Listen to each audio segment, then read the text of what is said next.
Cuenta regresiva para las elecciones presidenciales en Guatemala. Más de 8 millones de personas están convocadas a las urnas este domingo para elegir al sucesor de Jimmy Morales. El proceso electoral ha estado marcado por la exclusión de la exfiscal general Telma Aldana, una de las favoritas y abanderada de la lucha contra la corrupción. Ante denuncias en su contra durante su ejercicio como jefa del Ministerio Público entre el 2014 y 2018. La justicia ha dejado asimismo fuera de la contienda a Suri Ríos, hija del fallecido dictador Efraín Ríos Montt, por una disposición constitucional que impide la postulación de familiares directos de personas que hayan participado en golpes de Estado. En total, entonces, quedaron 19 candidatos, están participando en este proceso y la segunda vuelta sería el 11 de agosto. Últimos días de promesas de campaña en Guatemala, antes de las elecciones generales que se celebran este domingo para elegir al sucesor del presidente Jimmy Morales. En los comicios se escogerán también los representantes del Congreso, del Parlamento Centroamericano y alcaldes. Son 19 los candidatos a la jefatura de gobierno. De acuerdo con recientes encuestas, la mayoría de ellos no ha sido lo suficientemente específico sobre cuáles son sus planes para combatir uno de los peores problemas que afecta al país, la corrupción. La violencia es otro de los flagelos con el que deberá luchar quien consiga la victoria, así como la pobreza que afecta a 59% de la población. La ex primera dama socialdemócrata Sandra Torres, por el Partido Unidad Nacional de la Esperanza, se encuentra de primera en las encuestas, seguida por el médico Alejandro Yamatei por el Partido Vamos y el empresario Roberto Arzú por la alianza derechista PAN Podemos. El panorama político para los comicios cambió abruptamente la semana pasada tras la decisión del Tribunal Constitucional de dejar fuera de la carrera a la ex fiscal general Telma Aldana y a Suri Ríos. Bueno, vamos a saludar ahora en Ciudad de Guatemala a Alejandro Yamanetti, él es candidato a la presidencia de Guatemala y está con nosotros aquí para una entrevista con el Canal de las Américas. Gracias por estar con nosotros, candidato. Bienvenido. No, para ustedes siempre un gusto estar con NTN 24. Ruth, es un verdadero gusto. Estamos aquí para servirles. El gusto es nuestro tenerlo aquí en NTN 24. ¿Cómo ha visto, preguntarle, candidato, la recepción de sus propuestas por parte de los guatemaltecos? Usted y la ex primera dama, que sabemos se divorció de Álvaro Colón para poder postularse en una anterior oportunidad, están encabezando las encuestas de preferencia de los guatemaltecos. ¿Cómo ve la situación electoral? Bueno, nosotros estamos muy contentos, conformes con cómo hemos ido desarrollando la campaña. La estrategia ha funcionado, hemos ido creciendo al ritmo que habíamos previsto y de aquí al domingo, pese a las campañas negras, que llevamos 40 campañas negras en contra nuestra y que esperamos que nos ataquen unas 3, 4 más de aquí al domingo, creemos que vamos a tener suficiente empuje como para llegar a estar, si no en un empate, dependiendo si llueve o no llueve, o un punto arriba o un punto abajo, como quisiéramos estar. Señor Yamatei, ¿cómo ve usted o cómo piensa trabajar el tema migración? Le pongo las opciones: prevenirlo o cooperar quizás con otras naciones ante la salida indiscriminada de personas diariamente. Bueno, en Guatemala se calcula que entre 600 y 700 personas al día se están yendo buscando mejores oportunidades en el norte, lo cual representa una auténtica vergüenza para el país. Un país que deja ir a su gente no es un país que esté haciendo lo correcto. El Plan Nacional de Innovación y Desarrollo que nosotros estamos empujando conlleva la atención de la generación de oportunidades en aquellas zonas que están altísimamente deprimidas y que están sufriendo los embates de la pobreza y la extrema pobreza, que es en donde se genera muchísimo de este proceso migratorio. El programa que nosotros estamos planteando es un programa totalmente innovador. Fue hecho por un ejercicio de más de 31 meses por más de 400 profesionales en el que sentamos el rumbo de lo que debería ser este país en los próximos 15 años. Construir muros físicos no es la solución para detener la inmigración.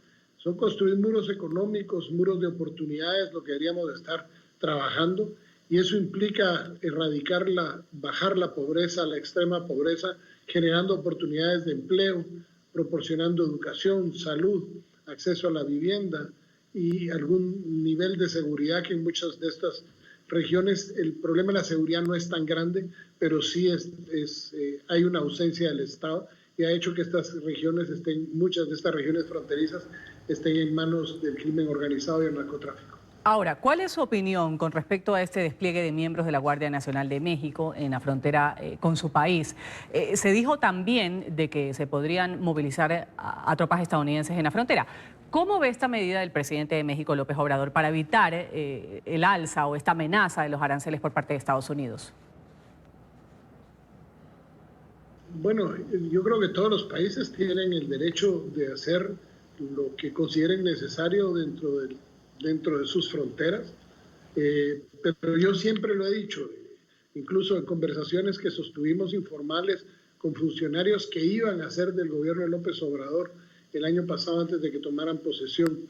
Nosotros estuvimos en México y les dijimos que la propuesta nuestra iba encaminada a que lográramos establecer una zona de desarrollo binacional que comprende los departamentos de Guatemala y en Guatemala de San Marcos y Huehuetenango, y en el área de México, el estado de Chiapas, en donde podríamos desarrollar a lo largo de la frontera común en ese sector una zona especial para desarrollo, en donde deberíamos de crear un banco de inversión que pudiéramos hacer llamado a países amigos a que colaboren con capital para generar trabajo, oportunidades, unas zonas libres para poder generar exportación de esos lugares y poder principiar a levantar una área que es muy deprimida, tanto para México, que es en su sur, en el área de Chiapas, como para Guatemala, que es el occidente.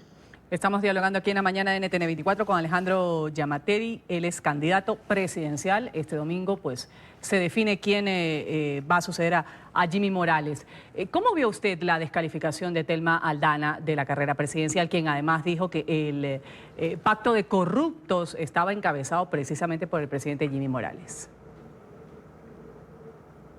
Mire, yo en ese aspecto nosotros nos hemos mantenido al margen de los problemas legales de todos los candidatos. Nosotros en ese sentido nos hemos querido mantener al margen porque en primer lugar no nos atañe, nosotros no hicimos nada porque bajaran del caballo a alguien o subieran a alguien, nosotros hemos estado al margen, nos hemos concretado a nuestro trabajo.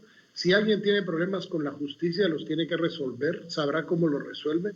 Nosotros no centramos nuestra campaña en descalificar a nadie, ni incluyendo a la señora que supuestamente encabeza el día de hoy las encuestas, que tiene 23 demandas o 23 investigaciones abiertas por problemas penales y que no sabemos por qué le dieron las credenciales y no fue declarada la falta de idoneidad que marca la ley electoral y de partidos políticos en su artículo 103.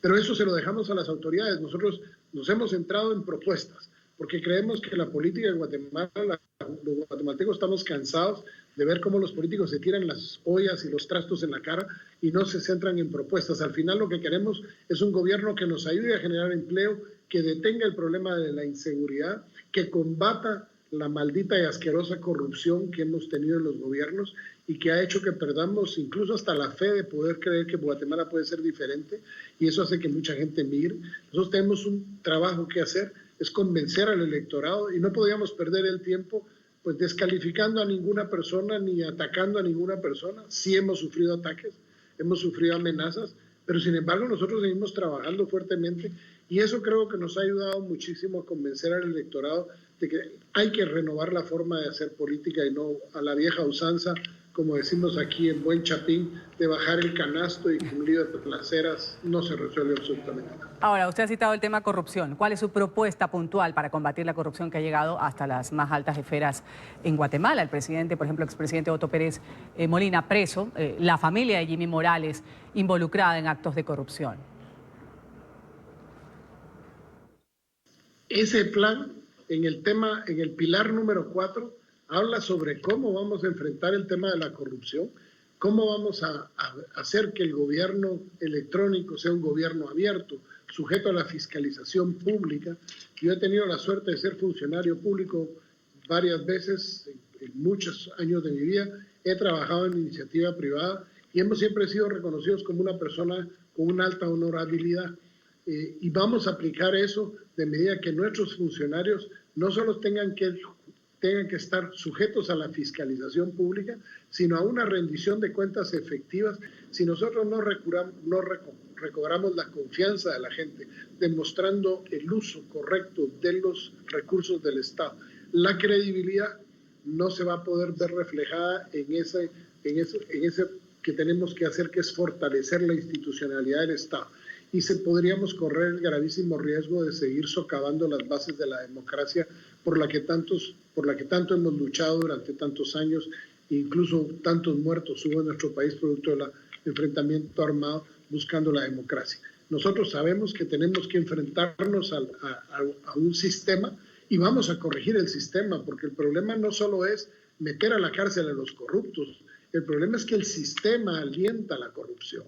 Y en ese sentido, en ese programa que nosotros estamos conceptualizando desde ya los objetivos estratégicos con las acciones estratégicas que nos permitan, por ejemplo, irle restando la discrecionalidad a los funcionarios públicos de manera tal que sea más el sistema el que garantice, que los sistemas electrónicos sean los que garanticen, por ejemplo, todo el trámite que se puede hacer de licencias y una serie de gestiones, y no sea la discreción del funcionario de turno que sea el que al final cobre una coima o una mordida, como decimos aquí, a efecto de sacar una licencia, un permiso o cualquier cosa.